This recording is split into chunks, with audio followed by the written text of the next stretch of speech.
When I woke up, the hospital lights were too white. Sterile. Cold. My head throbbed like a bass drum being pounded from the inside out, and everything smelled like antiseptic and bad coffee. People say your life flashes before your eyes in an accident. Mine didn't. There was just the crunch of metal, the scream of tires, and then darkness. Then voices. "She's lucky to be alive," someone whispered. "We've contacted her emergency contact." Wait, emergency contact? That's when panic began to nibble at the edges of my foggy brain. My parents were in Florida, my sister hated hospitals, and I hadn't updated my emergency contact list in years. A shadow loomed in the doorway. And that's when I saw him. Julian Cross. Sharp jaw, sharper tongue. Former college debate partner turned corporate rival turned personal nemesis. The man made of smug smiles and $1,000 suits. The man I hadn't spoken to civilly in 2 years, unless trading sarcastic barbs counted as civil. He stood at the edge of the hospital bed, arms folded, eyebrows raised. "So, you live." I blinked slowly. Then inspiration, or madness, hit me. Amnesia. I didn't have it. But oh, the possibilities. I placed a trembling hand to my head and whispered, "Who are you?" His smirk faltered. "Cute. Who are you?" I repeated, widening my eyes in faux confusion. His smirk died. "It's me, Julian." I blinked again, slower this time, tilting my head. "Julian? My hubby?" That did it. He staggered back a full step, color draining from his face. "What?" I let out a tiny gasp like a damsel in distress straight out of a soap opera. "Oh no. Oh my God. I can't remember anything except your face and the word hubby." I looked up at him, doe-eyed and dramatic. "Are we married?" Julian blinked. Twice. His mouth opened, then closed like a malfunctioning animatronic. I almost broke character to laugh. No. You and I are not," he stopped, tilted his head, then narrowed his eyes. "Why would I be your emergency contact?" he muttered under his breath. I shrugged weakly and whispered, "All I know is that you're my Julian. My husband. That has to mean something, right?" The nurse came in before he could respond, clipboard in hand. "Oh good, you're awake. And your husband's here." Julian shot the nurse a death glare. "I'm not. I can't remember anything," I cut in quickly, eyes wide with faux fear. "But seeing him makes me feel safe." Julian made a strangled noise, like he'd swallowed a bee. The nurse gave him a soft smile. "Well then, sounds like your wife needs support." "My nemesis needs psychiatric support," Julian muttered. "Can you stay with her for a bit?" the nurse asked kindly, as if Julian weren't silently imploding beside her. He nodded too quickly, like his body agreed before his brain could override it. "Sure, I'll stay." When she left, the room fell into a heavy silence. He walked closer, slowly, and sat beside the bed.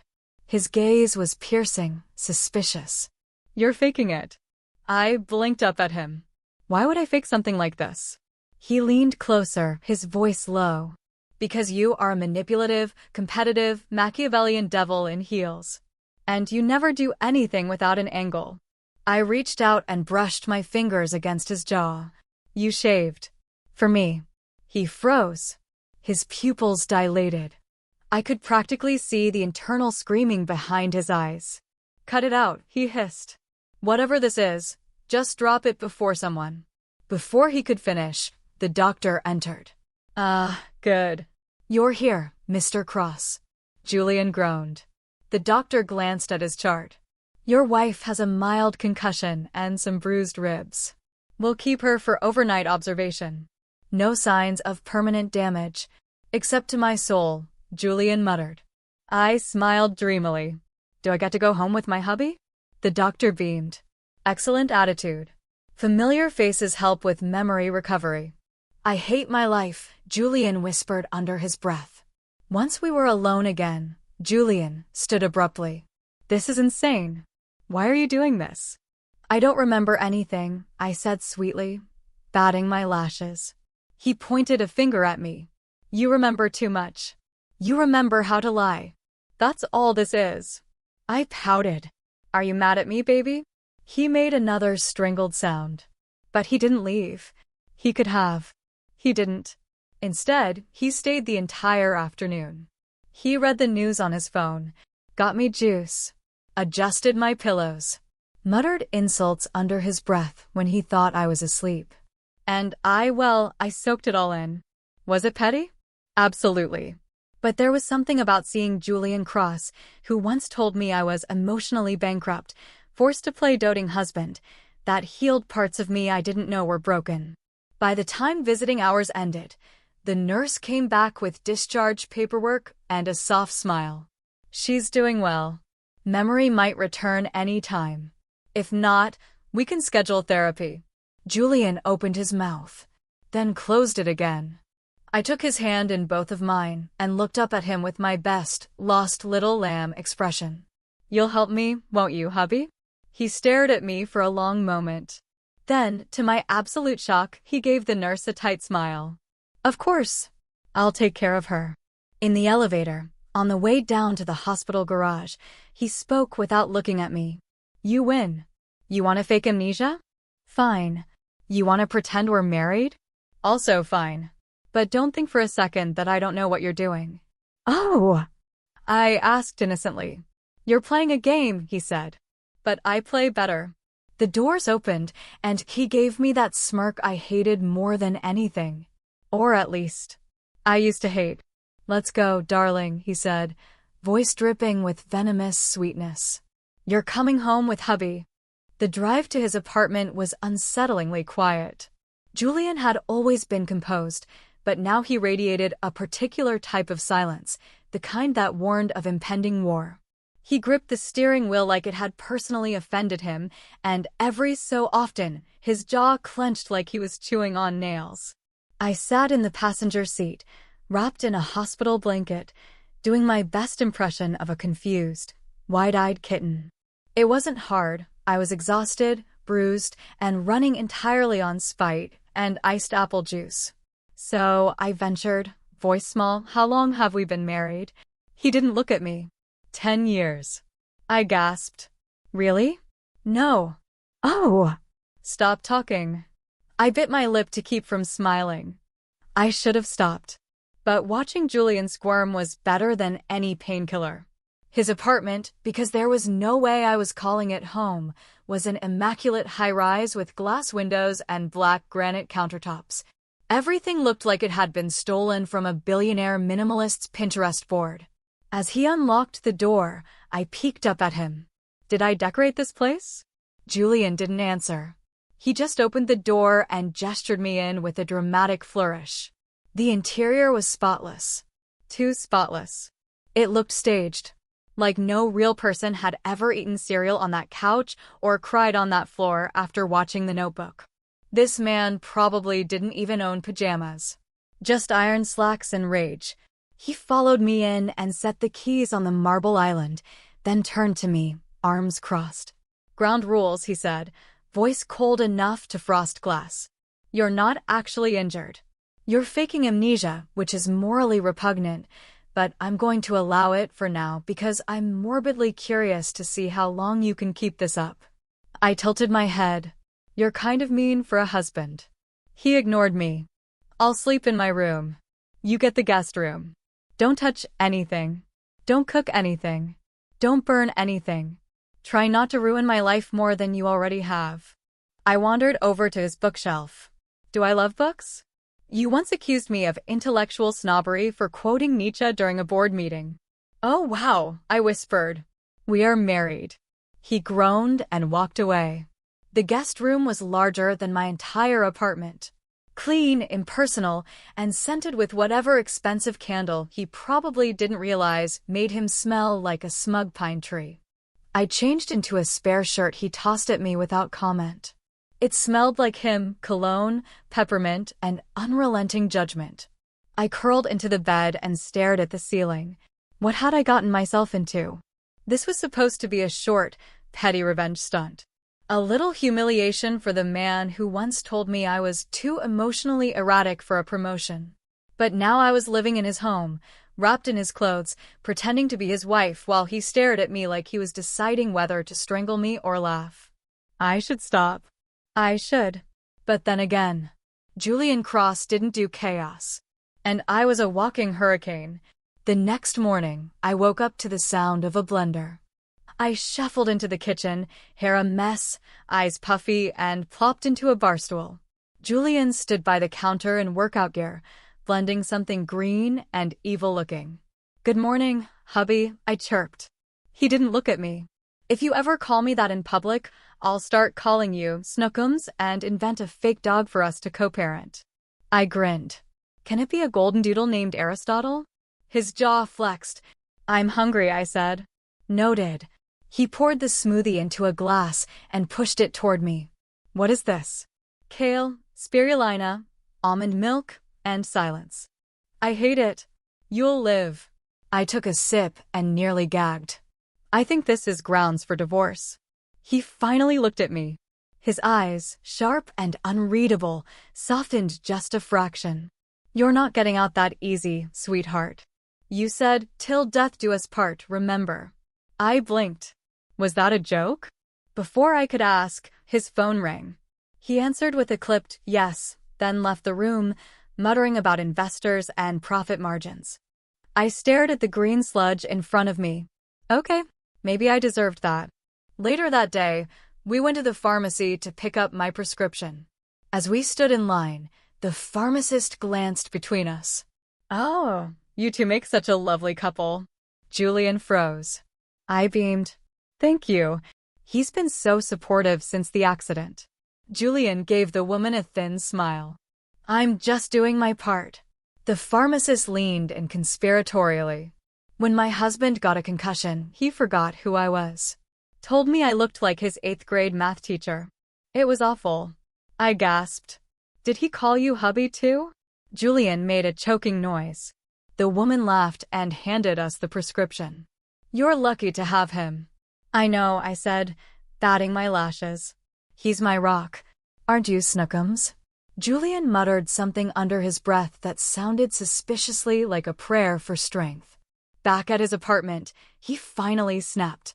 "You're enjoying this," he said, pinching the bridge of his nose. "Of course I am. It's the closest thing I'll get to therapy without insurance." "I should have left you in the ER, but you didn't." He stepped closer, too close. "Why me, of all people? Why call me your husband?" I looked up at him. "Would you have preferred I called you Dad?" He opened his mouth, closed it, stared at me, and then he laughed. It was small, unexpected, and gone in an instant. But it happened. "I knew you were insane," he said quietly. "I just didn't realize you were creative about it. I take that as a compliment." "You would." He turned and walked away, shaking his head. But I saw the ghost of that smile still on his face. Later that night, as I curled up in the guest room, a thought itched at the back of my mind like a mosquito bite I couldn't reach. Julian was letting this go on. He could have exposed me, kicked me out, told everyone I was lying. But he didn't. And that meant something. What exactly, I wasn't sure. But I had a feeling this game we were playing was only just beginning. The next morning, Julian was already dressed and sipping coffee when I padded into the kitchen. He wore a crisp white shirt and charcoal slacks, like he'd stepped out of a luxury watch commercial. I, in contrast, looked like a raccoon that had fought a hairdryer and lost. "Morning, hubby," I said, grinning. He didn't look up from his phone. "You snore." I blinked.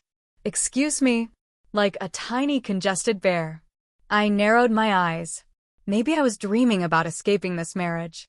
He finally looked up, that slow smirk crawling across his face. Funny, I had the same dream. I grabbed a mug from his cabinet labeled World's Most Tired Overachiever and poured myself some coffee. "So, what's the plan today, dear?" Julian leaned back against the counter. "I've taken the day off work." That surprised me. "Why?" "Because, darling," he said, mockingly affectionate, "if we're going to keep this charade going, I figured we might as well make it convincing. I lowered the mug. "Excuse me." He grinned. "You want to fake amnesia and play doting wife? Fine. I'll play doting husband. Let's give the people what they want." My stomach flipped. "What people?" He tossed me his phone. I caught it. On the screen was a photo of us, taken at the pharmacy, smiling. Well, I was smiling. Julian looked like someone had kicked him in the soul. But the caption underneath said, "True love is real," loudly crying face, red heart, #amnesia romance, #couple goals. It had over 12,000 likes. "Oh no," I whispered. "Oh yes," he said, smug. "How did this?" Apparently, someone recognized me. A shareholder's niece. She posted it. Now the board thinks I'm a reformed, romantically grounded CEO. One guy even called me wholesome. I threw up a little. I gaped at him. Julian continued, "And if I suddenly say it's all fake? That you're not really my wife and you faked amnesia to mess with me? I'll look unhinged. Or worse, cruel." I set the phone down. "So, you're trapped too?" "Oh, we're both trapped," he said. "Congratulations. You've started a mutually assured destruction scenario. And I'm going to enjoy every second of it." He stepped closer, voice low. "We're going on a date." I choked. What?" "You heard me, sweetheart. You want to fake this marriage? Then we do married couple things. Brunch. Grocery shopping. Couples yoga. Photos. Hand-holding. Public affection." My mouth went dry. "You wouldn't." He leaned in, eyes gleaming. "Try me." We went to brunch. At a trendy cafe filled with people in pastel linen shirts and oversized sunglasses, Julian pulled out my chair like a gentleman. Sat close enough to touch. Took a selfie with me and even captioned it. "Healing, hope, and her. Heart #recovery journey #my wife is stronger than me." I nearly choked on my mimosa. He held my hand under the table. He smiled like he meant it. He laughed at my dumb jokes. The waitress sighed and whispered, "You two are so perfect." I almost screamed. But I played along. I rested my head on his shoulder. Let him feed me a strawberry. Laughed like we were in love and not locked in an emotional Hunger Games. Julian, to his credit, was committed. He even looped his arm around my waist as we walked down the street. "You're a sociopath," I muttered under my breath. "And you're a con artist," he replied. "We deserve each other." Back at his apartment, I collapsed on the couch. That was exhausting. Julian loosened his tie. "You think that was exhausting? Just wait." "Oh no. There's more." He tossed a paper bag onto the coffee table. Inside were matching t-shirts that read "Amnesia can't erase this love" in cursive letters. I held one up, horrified. Why do these exist? Because a local boutique saw our story and sent them for free. We're inspirational now. I stared at him. "We're in hell." Julian grinned. "Smile for the devil, darling." Later that evening, something shifted. We were watching a movie. Well, I was watching. Julian sat beside me, sipping wine, far too quiet for his usual snarky self. "Okay," I said finally. "What's going on?" He glanced at me. "Nothing." "No. That's your brooding face." "I know the face. I've seen it during mergers and when I stole your parking spot last Christmas." He sighed, ran a hand through his hair. "I got an offer today. A really big one. A chance to open an office overseas. Hong Kong." "Oh, yeah, that's amazing." "It is." "Then why do you look like someone told you puppies aren't real?" He hesitated. "Because the offer came with a clause.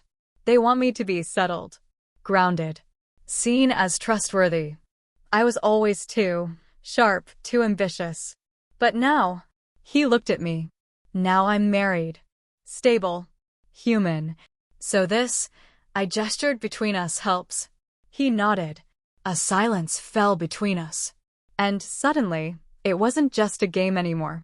Because Julian Cross, the man who once called me a walking HR violation, was now sitting next to me, vulnerable, open, Scared. I didn't like it. Because if he wasn't the villain, then what was I? You're not really going, are you? I asked. He looked at me quiet. Would you care if I did? I opened my mouth, but no sound came out. That night, I lay in bed and stared at the ceiling again. Only this time, I wasn't thinking about revenge. I wasn't thinking about the lies or the game or the fake smiles. I was thinking about Julian. The way his voice softened when he asked if I'd care. The way he looked at me not with disdain, but something else. Something dangerously close to tenderness. I was thinking about how, for one split second at brunch, I'd forgotten we were pretending. I was thinking about how maybe I didn't want this to end. And that terrified me more than any car crash ever could. I woke up the next morning and didn't recognize the person in the mirror. Hair wild. Julian's hoodie hanging off my shoulder. Dark circles under my eyes and something else, something softer. Regret? No. Not yet. But something close. I wandered into the kitchen. Julian was already there, scrolling through his iPad and sipping coffee from a mug that said emotionally detached, but aware in Gothic script. Fitting. Morning, husband, I said, testing the word again, like it was a sore tooth I couldn't stop poking. He looked up at me, sleep-ruffled hair, soft t-shirt, bare feet. Human. That was the problem. He looked too human lately. Coffee? He asked. I nodded. He poured me a cup. No insults. No sarcastic jabs. Just quiet. That scared me more than anything. I sipped slowly, watching him out of the corner of my eye. Something was off. His shoulders were tight, fingers tapping a rhythm against his mug. You good? I asked. He didn't look up. We're having a guest. My stomach dropped. What kind of guest? He finally looked at me. Someone from my past. That could mean 100 things. A former mentor. A rival. A therapist. But knowing Julian, it meant trouble. What kind of guest, Julian? He hesitated, then said it. Vivian. The name hit like ice water. Vivian Green. His ex. The one he almost married. The one who left him for a venture capitalist with a yacht and questionable ethics. You invited Vivian here? I said, voice dangerously high. She invited herself, he replied. Apparently she's back in the city and wants to catch up.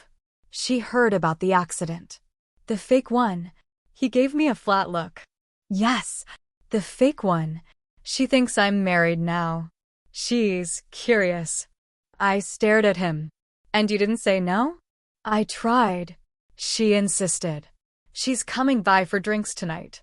I wanted to scream.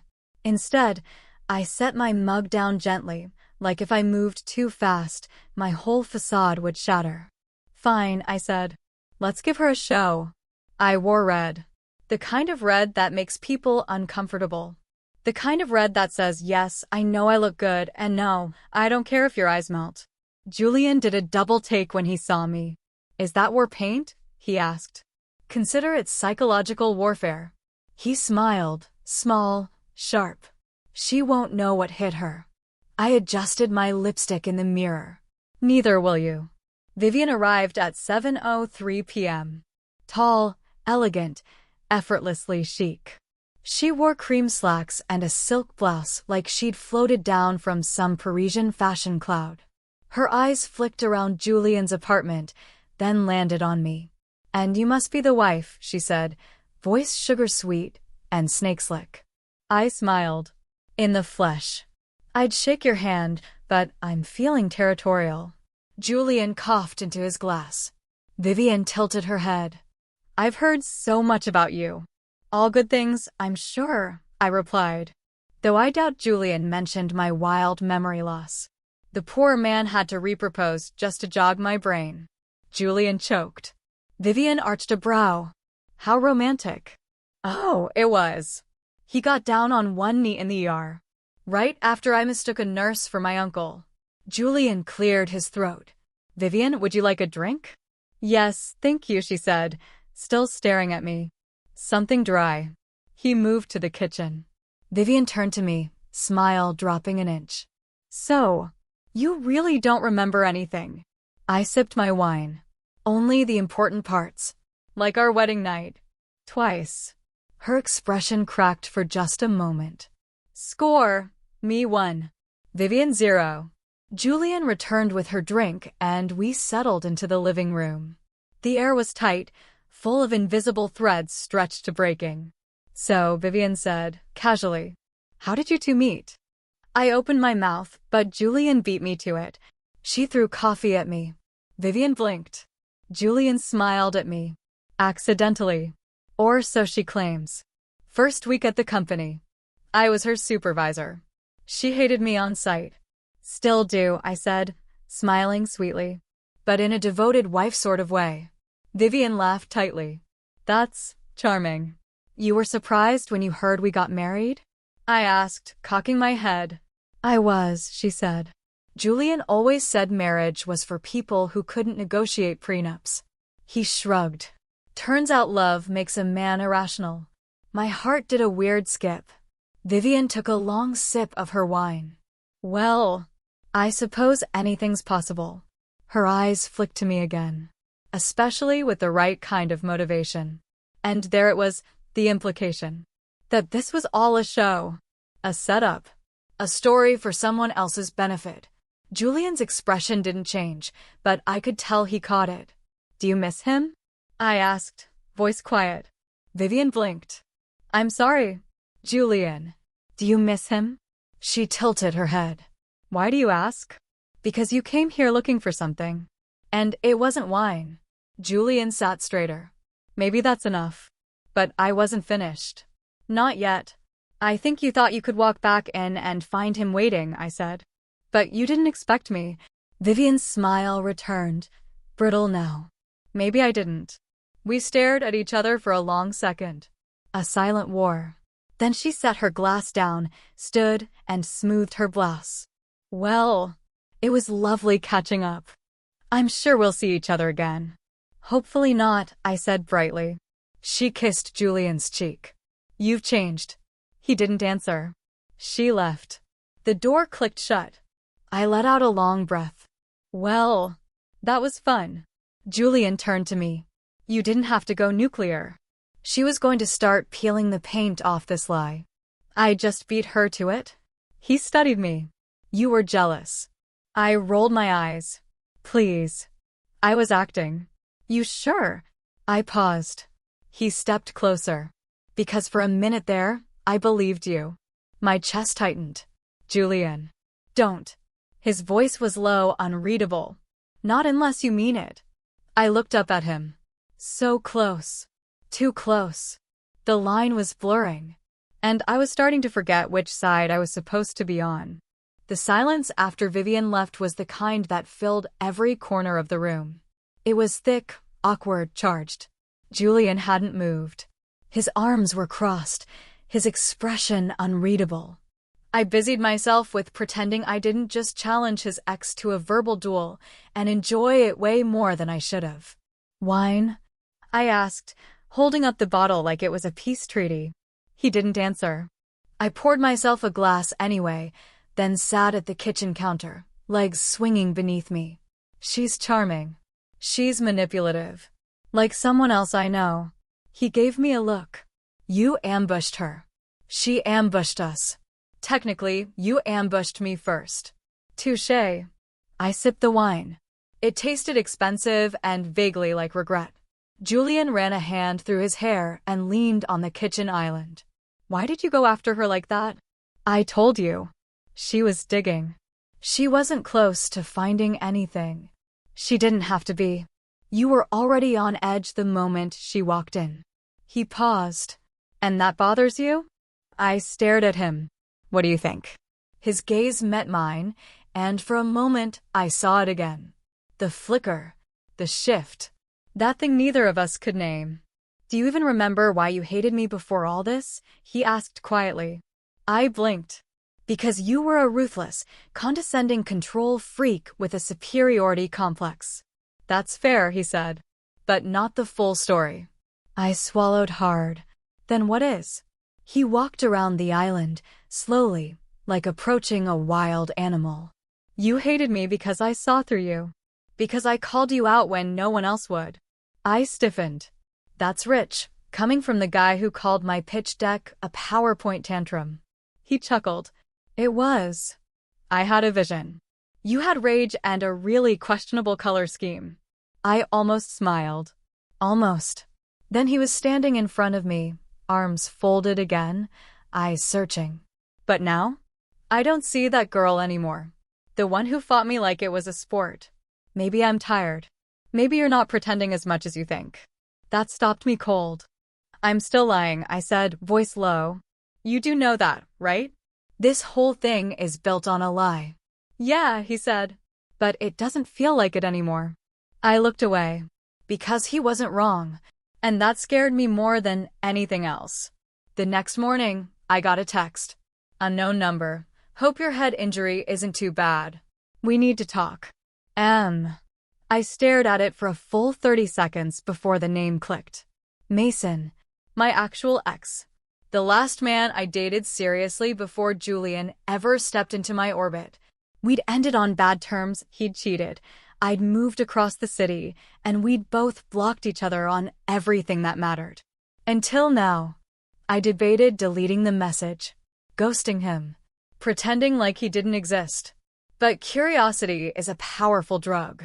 And guilt, even worse. We met in the park, somewhere public and neutral. I wore sunglasses and a hoodie, not because I cared what Mason thought, but because the local coffee shop had a new flyer up that read. Have you seen this couple? True love is real red heart # amnesia honeymoon. Julian and I were now, apparently, viral. Mason spotted me first and waved. He looked good. Clean cut, polished. The kind of man who looked like he gave TED Talks about maximizing productivity with green smoothies. Hey, he said. Hey. He motioned to the bench. We sat. Glad you're okay, he said. Saw the news. The accident. And the husband. There it was. You're trending, he added. I've had 5 people send me your story. I shrugged. Guess I'm inspiring. He studied me. Is it true? You lost your memory. Yes, I lied. Tragic, right? He nodded slowly. But you remember me. I guess I remembered all the stuff I wanted to forget. That shut him up for a second. Then he said, why him? I blinked. What? Julian Cross. He's everything you hated. Cold. Distant. Corporate. I also remember someone else who cheated on me with a coworker named Brielle. Mason winced. Fair. We sat in silence for a few seconds. Then he said, you don't really love him. You don't know that. I know you. You fall hard. You dive in headfirst. But you've never been the type to pretend. I looked at him then, really looked. And I realized something. He still thought he knew me. The old me. The girl who flinched every time someone disappointed her, who tried too hard to prove her worth, who laughed a little too loud to cover up the cracks. I wasn't her anymore. Because somewhere between faking a marriage and falling into Julian's ridiculous, frustrating, infuriating orbit, I'd changed. You're wrong, I said quietly. Mason leaned in. Just be careful. He's not who he pretends to be either. I stood. Neither of us are pretending anymore. When I got back to Julian's apartment, he was waiting. I saw you, he said. I froze. What? In the park. With him. Of course he did. You followed me? I protect what's mine. My heart flipped. That's not funny. He stepped closer. Wasn't trying to be. I dropped my bag. It was one conversation. And I realized something. His jaw tensed. Tell me. I don't want to lie anymore. His face was unreadable. Then don't. But that means... He stepped closer. Say it. I shook my head. If I say it, this gets real. It's already real. He touched my cheek, so gently it hurt. You're not my fake wife anymore. You're the woman I think about when the room is quiet. The reason I check my phone. The only person who's ever made me want more than ambition and control. My breath caught. Julian. He kissed me. And this time, It wasn't part of the game. It was real. Terrifyingly, dangerously real. The kiss changed everything. It wasn't gentle. It wasn't polite. It was raw and messy and full of all the words we'd never said, all the tension we'd bottled up behind sarcasm and smirks. For one brief moment, there was no pretending. No memory loss. No fake marriage. Just Julian. Just me. And the electric truth neither of us wanted to admit until it exploded between us like this. When we finally pulled apart, I didn't say anything. I couldn't. I was afraid if I spoke, the spell would break and we'd go back to pretending this was all for show. But he didn't look away. He brushed a thumb across my cheek like he was memorizing me. Then he said, "Now what?" I laughed softly, my forehead resting against his. "I don't know. I was sort of planning on faking my death next week." He smiled. "Let's take it one scandal at a time." The next morning, we woke up tangled together. The sun was barely peeking through the blinds, and everything felt softer, quieter. The war was over. The walls had come down. And in their place was something new. Something terrifying.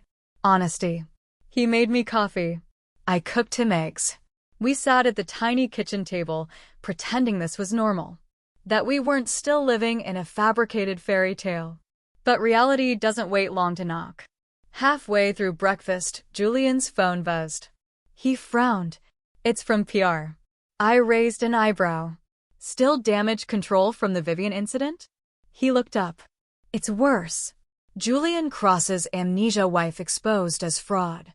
The headline was blaring across every major outlet by noon. Photos of us in the hospital. Photos of me laughing in the park with Mason. A video of me from 3 months ago, very much not amnesiac, giving a podcast interview about corporate sabotage and marketing warfare.